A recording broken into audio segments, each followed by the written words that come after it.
Welcome दोस्तों। कल हमारा चल रहा था टॉपिक रैखिक समीकरण, एक चर वाले रैखिक समीकरण। आज हम उससे संबंधित क्वेश्चन करने वाले हैं जिसके अंदर समीकरण जो है वो पहले से नहीं थी होगी। कल हमने किए थे जिसके अंदर इस तरीके से कोई समीकरण दी थी, इसमें x का मान निकालना था और अभी ऐसा कुछ नहीं दिया होगा। हमें एक यहाँ पे क्वेश्चन दिया है लिखकर और इसको हम समीकरण में बदलना है, तो उसके बाद में हमें x y जो भी है मान पूछ रहा है हमें वो निकालने हैं। तो पहले समीकरण बनानी पड़ेगी, उसके बाद में उसको हल करके उसका मान निकालना है। तो इसमें सबसे पहले हमारे पास ये क्वेश्चन है, देखते हैं। अगर आपको किसी संख्या से 1/2 घटाने और परिणाम को 1/2 से गुना करने पर 1/8 प्राप्त होता है तो वह संख्या क्या है। अब इस क्वेश्चन में अब दिखने में मुश्किल लग रहा होगा, पता नहीं इसने क्या कह दिया, लेकिन जब ध्यान से पढ़ के स्टेप बाय स्टेप करोगे तो आसानी से ये सोल्व हो जाएगा। इसमें एक संख्या बोल रहा है कि एक संख्या है, अभी हमें वो पता नहीं है वो संख्या कौन सी है, तो हम मान लेते हैं माना वो संख्या क्या है x। अब x के अंदर कोई भी संख्या छुपी हो सकती है जो कि हमें निकालनी है, और हमने निकालना सीख लिया था कि समीकरण को हल करके कैसे निकालते हैं। तो पहले हम समीकरण बना लेते हैं। तो मान लिया कि एक संख्या x है। अब उस संख्या में सबसे पहले क्या करना है, 1/2 घटाना है। तो यहां पे लिखता हूं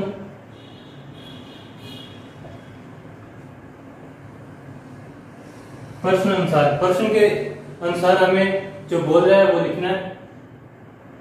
उस संख्या में से, वो संख्या कौन सी थी x, इसमें से क्या करना है 1 घटाना है, 1/2 घटाना है। x में से 1/2 ये घटा दिया, x में से 1/2 घटा दिया, ये वो संख्या है उसमें से घटा दिया 1/2। इसके बाद में क्या है, परिणाम को, परिणाम मतलब रिजल्ट।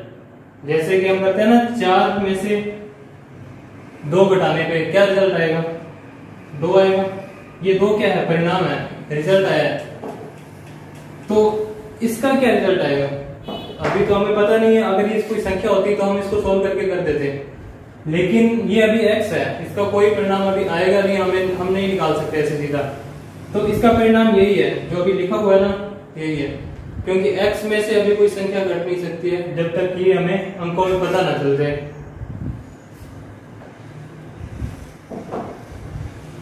तो जो परिणाम है उसका क्या करना है, परिणाम को 1/2 से गुणा करने पर, इस परिणाम को क्या करना है 1/2 से गुणा करने पर क्या प्राप्त होता है, 1/8। इस 1/2 को जो इसमें लिखा है इसके साथ गुणा करूंगा तो हमें क्या प्राप्त होगा, जो प्राप्त होगा वो बराबर में लिखेंगे 1/8, इस तरीके से लिखेंगे। अभी ये समीकरण बन चुकी है, तो इसको अब हल ही करना है जो कि हम पीछे वाले प्रश्नावली में किया था उस तरीके से। अब देखो इसमें 1/2 है, ये पूरे ब्रैकेट के बाहर लिखा हुआ ना, इस पूरे ब्रैकेट के साथ गुणा में है, ना कि सिर्फ इस 1/2 के साथ। तो हमें गुणा कैसे करना है इस 1/2 का, 1/2 को गुणा पहले x के साथ करना पड़ेगा और फिर 1/2 को गुणा इस 1/2 के साथ करना पड़ेगा। तरीके कई है सोल्व करने के। 1/2 को हम उधर लेके जा सकते हैं पहले, तो जैसे मर्जी कर सकते हो, हम इधर गुणा करके कर लेते हैं। तो क्या करेंगे, 1/2 का इधर गुणा करेंगे पहले इस x में, पूरा स्टेप से कर देता हूं मैं। x में पहले गुणा करेंगे 1/2 का, इसके साथ हो गया, उसके बाद माइनस था, फिर 1/2 का इस 1/2 से, ये वाला 1/2 यहां लिख दिया और ये वाला इसके गुणा में आएगा, इतना हो गया। ये पूरा था जो इस तरीके से बन चुका है। बराबर में 1/8 वैसे ही पड़ा है। अब इसको हल करना है, x का गुना 1/2 के साथ, जो इधर लिखा होता है ना गुणा में, वो हमेशा ऊपर वाले के साथ गुना होता है, भले ये x इधर गुना में है भले इधर है, वो गुना हमेशा ऊपर वाले से ही होगा। तो x का गुना 1 से करने पे क्या आएगा, x और बटा में 2 ये वाला। इसके बाद माइनस, अब 1 का गुना 1 के साथ तो 1 आ जाएगा, 2 का गुना 2 के साथ तो 4 आ जाएगा, बराबर 1/8। इतना हो गया। इसके बाद में अब ये और आसान हो गया। अब इसको कैसे कर सकते हैं, x का मान निकलेगा कैसे, पिछली वीडियो में बताया था x का मान कैसे निकलेगा, बराबर के एक साइड x बचना चाहिए, बाकी दूसरी साइड लेके जाना है, लेकिन स्टेप से नियम से लेके जाने। पहले हम इसको लेके जाएंगे 1/4, ये 1/4 में इधर माइनस का है ना तो माइनस भी साथ जाएगा, तो ये x/2 का मैंने x/2 लिख दिया, और ये -1/4 उधर जाएगा, तो ये तो यहाँ पे बराबर का निशान ये लगा दिया, यहाँ से वो जा चुका है, 1/4 किधर जाएगा, बराबर के इधर 1/8 पड़ा था, ये माइनस का था, बराबर की जब दूसरी साइड जाता है तो निशान बदल जाता है, तो ये माइनस का था, इधर आके क्या हो जाएगा प्लस का, 1/4 हो जाएगा। अब इसको और हल करना है, इसको हम कर सकते हैं आसानी से एलसीएम लेके, इधर कर देता हूं 8 और 4 का एलसीएम क्या होगा, 8 ही होगा।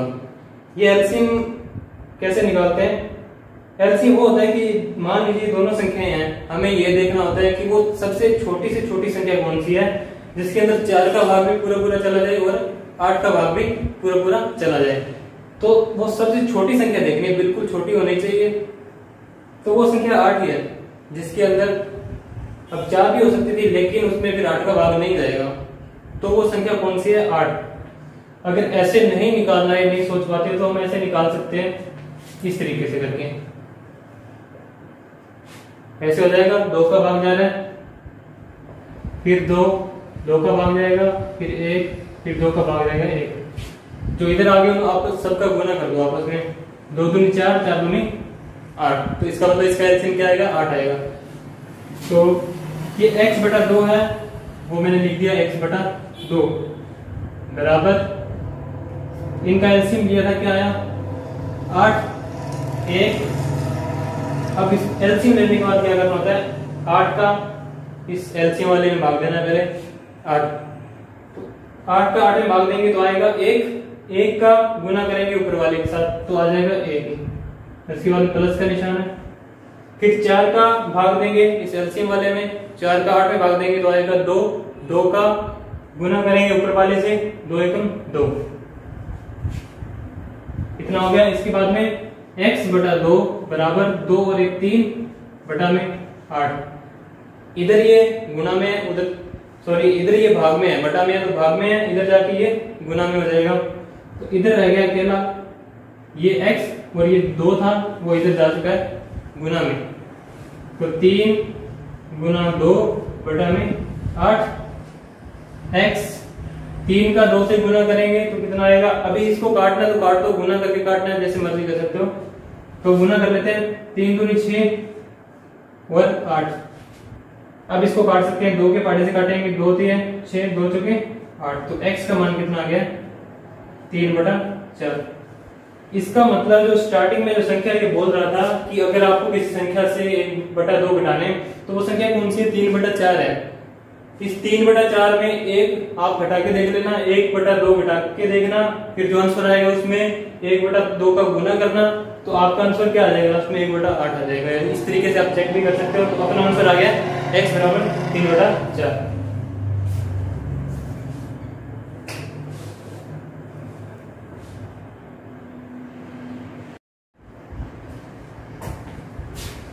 ये क्वेश्चन नंबर 2, इसमें क्या लिखा है, एक आयताकार तरण ताल की लंबाई उसकी चौड़ाई के दुगने से 2 मीटर अधिक है, यदि इसका परिमाप 154 मीटर है तो इसकी लंबाई व चौड़ाई ज्ञात करो।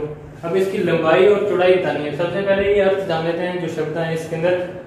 आयताकार, आयताकार ये तो बहुत बार सुना होगा, आयताकार क्या होता है, आयत की आकृति होती है ना, जिसकी आमने सामने की भुजाएं जो है वो बराबर हो और समांतर हो, और उसके सभी कोण है, सभी कोण कितने हैं, उसके 4 कोण, वो सभी के सभी 90 डिग्री हों। आयताकार आकृति कैसी होती है, ये आयत है।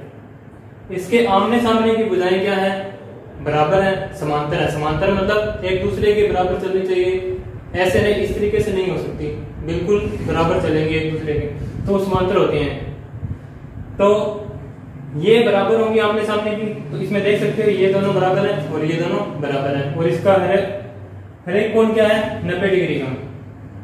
ये भी 90 है, ये भी 90, 90, 90, हर कोण इसका क्या है, समकोण है, 90 डिग्री का। तो ये क्या है, आयताकार। जब हम कई बार ऐसे बनाते हैं ना, तो हम इसको भी आयत बोल सकते हैं। वैसे ये वर्ग बोला जाता है, इसको आयत बोल सकते हैं, क्योंकि आयत की परिभाषा क्या होती है, सभी आमने सामने की सभी भुजाएं बराबर हो, इसकी बराबर है आमने सामने की भुजाएं, और सभी कोण 90 डिग्री हो, तो इसमें भी 90 डिग्री है, तो इसको भी आयत बोल सकते हैं। ये भी एक प्रकार का आयत है। तो आयत के बारे में पता चल गया कि ये आयत है। इसके बाद देखिए तरणताल, ये तो स्विमिंग पूल को कहते हैं तरणताल हिंदी में। तो इसके बाद में क्या है, परिमाप आया है।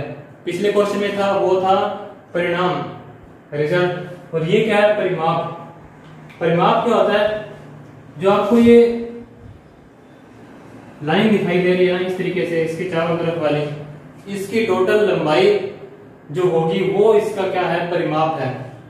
जैसे मान लीजिए ये 2 सेंटीमीटर है, ये मान लीजिए 1 सेंटीमीटर है, ये 2 सेंटीमीटर, ये 1 सेंटीमीटर। तो अगर हमसे पूछा जाए कि इसका परिमाप क्या होगा, तो क्या होगा, 2 और 1 3, 3 और 2 5, 5 और 1 6। तो ये मान लीजिए यहां से शुरू होती है, यहां से लेके यहां तक ये कितनी लंबी है, 6 सेंटीमीटर लंबी है। तो ये इसका क्या है, परिमाप है। तार समझ सकते हैं, एक वायर होती है, वायर से मान लीजिए ये बना हुआ है, इस तरीके से आयत बना दिया। अब इसी ही तार को मैं वापस इसको सीधा करके मैं एक बना देता हूं वर्त बना देता हूं, वर्ग नहीं, एक वर्त बना दिया। तो अब इसका परिमाप क्या होगा, यही होगा जो इसका था, क्योंकि तार की लंबाई छोटी बड़ी नहीं होने वाली, परिमाप उतना ही रहेगा जितना इस आयत का है, उतना ही इसका रहेगा। इसके परिमाप को अलग नाम दिया गया परिधि। तो वो बाद की बात है, लेकिन हम इतने समझना है कि परिमाप किसको कहते हैं।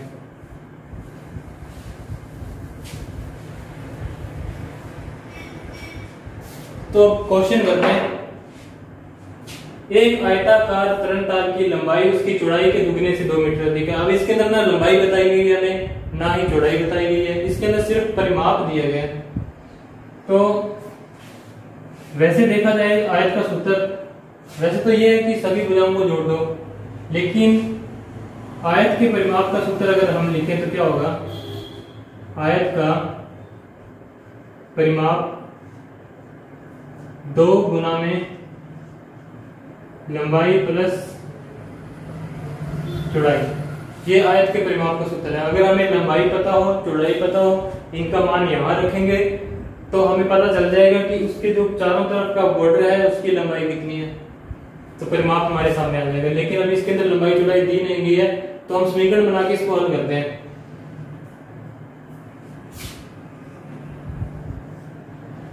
ये स्विमिंग पूल है आयताकार आकृति का, तो इसकी ये वाली लंबाई है और ये चौड़ाई है।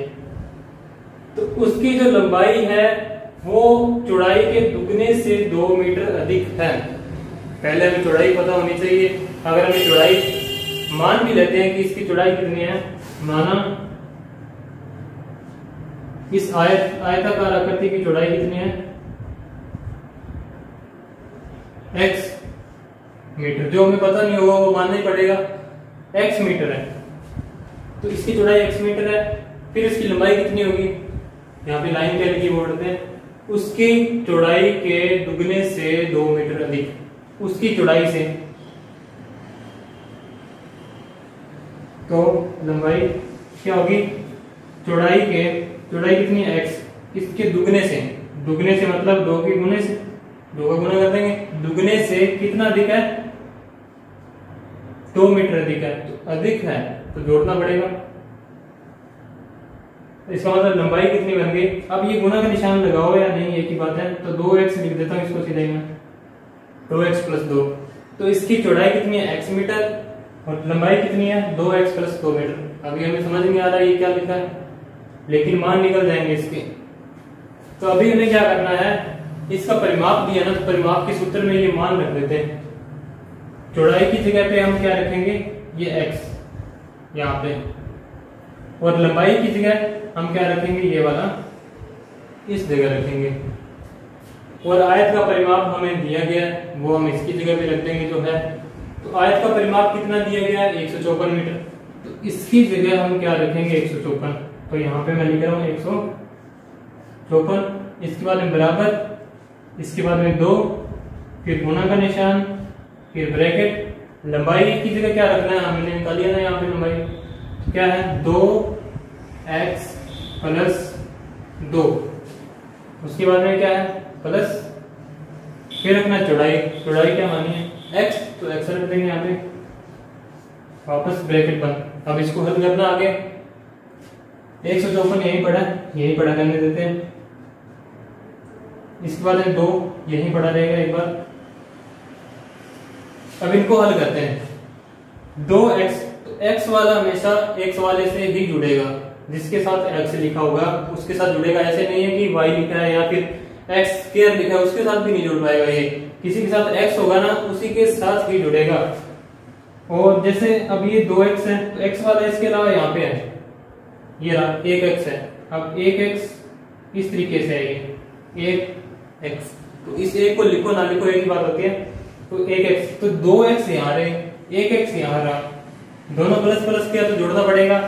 2x और 1 और x कितने हो गए, 3x हो गए, 3x प्लस में ये 2 रह गया।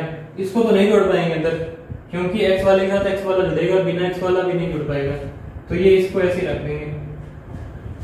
अब इसके बाद में ये 154 इसी तरीके से रहेगा ये। अब इसको तो कर नहीं पाएंगे आगे और हल, तो क्या करते हैं, इस 2 को इसके अंदर गुना कर देते हैं। 2 का गुना करेंगे, इसके साथ होगा पहले 2 का, फिर 2 का इस 2 के साथ होगा। तो डायरेक्ट कर रहा हूं, 2 का गुना 3x के साथ करने पे क्या होगा, 3 दूनी 6x, इस तरीके से गुना होगा, प्लस 2 का गुना 2 के साथ हो जाएगा, 2 दूनी 4। अब इसके आगे ये 154 6x। अब देखिए, अब 6x को इस 4 के साथ नहीं जोड़ पाएंगे। अब क्या करना है, बराबर के एक साइड चर वाली राशि रहनी चाहिए जो माना हुआ, जिसका मान निकालना है। तो x है, अब इस x को मैं इधर रखूं चाहे इधर रखूं एक ही बात है, बस अकेला एक ही रहना चाहिए, बाकी सारे चले जाने चाहिए दूसरी साइड। तो ये x इधर ही रखना चाहता हूँ मैं, तो इस 4 को इधर लेकर आना पड़ेगा। तो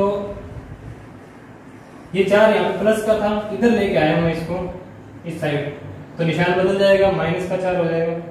फिर बराबर, इधर अकेला बच गया 6x। अब 154 में से 4 गए, इधर लिखता हूं मैं,